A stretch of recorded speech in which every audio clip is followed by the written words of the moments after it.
My name is Mami Ejiwa, and I am a burn survivor. I had my accident in 2009. In October 2009, I was working as a branch supervisor at the Achimota branch of Las Palmas. And one evening I was on duty, and then there was a small room that had an industrial cylinder, a very long one. In there, there was a washroom there. There's a pantry. The pantry is where we wash dishes. And then I was going to urinate. There was a colleague there who was a kitchen staff. So I was going to urinate, and then suddenly all we saw, like the two of us saw, was the whole place was gutted in fire. So we had to walk through the fire and come out.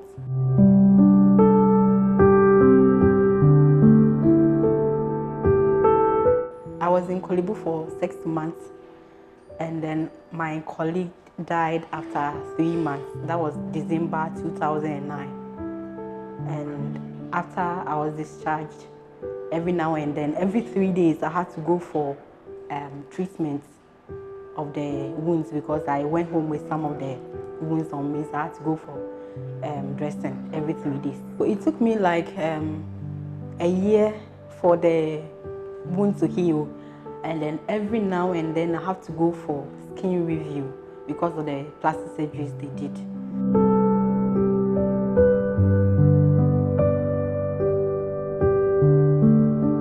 The reason why I decided to give back to burns victims was that in 2010, when I was on admission in March, I had my birthday there, so my mom decided to share everything that she bought for me. And then I had a colleague from Takrade Polish. She was a kitchen staff there, so she baked a big cake for me. And then my mom decided to share it for everyone at the unit. So I saw that everybody was happy because it's not something that people do there.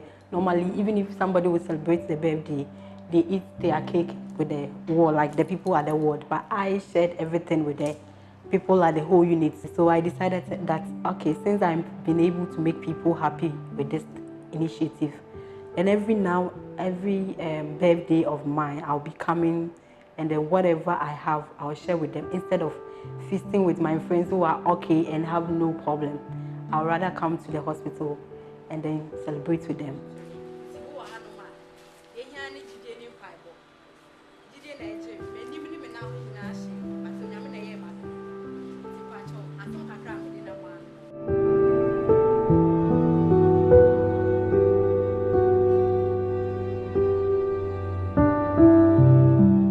I feel fulfilled. Like I feel like my birthday has been very, very impactful because of seeing smiles on people who are in serious pain. I've been there before. I know how it feels.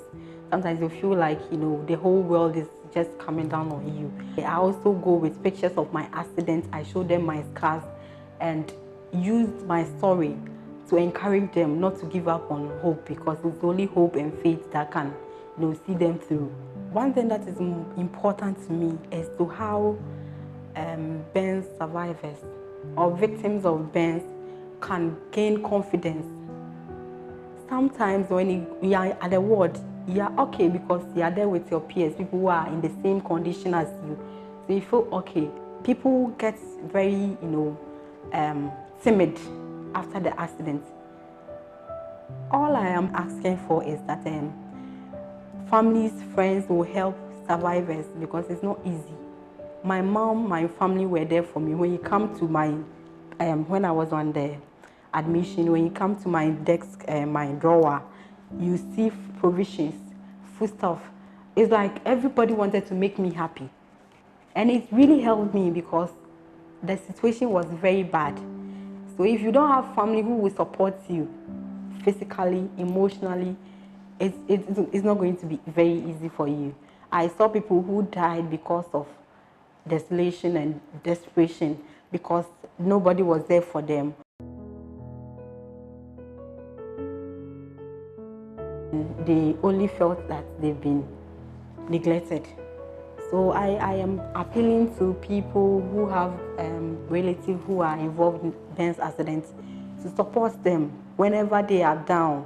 Please talk to them because it's very serious, and people can even think of committing suicide. Me, it never occurred to me. I'm the only child of my mother. I decided that whatever I have to do to help, to make her happy, because she also went through a lot. She spent 6 months at Kolibu, sleeping at the entrance, because she wanted to be near me, closer to me. And all these things helped me. So all I am appealing for is for people to support burns victims, and then also show them love rather than showing pity on. And also they should also help themselves by not pitying themselves. People will look at you the way you look at yourself. So if you encourage yourself and then you decide to move on, then everything will be all right with you.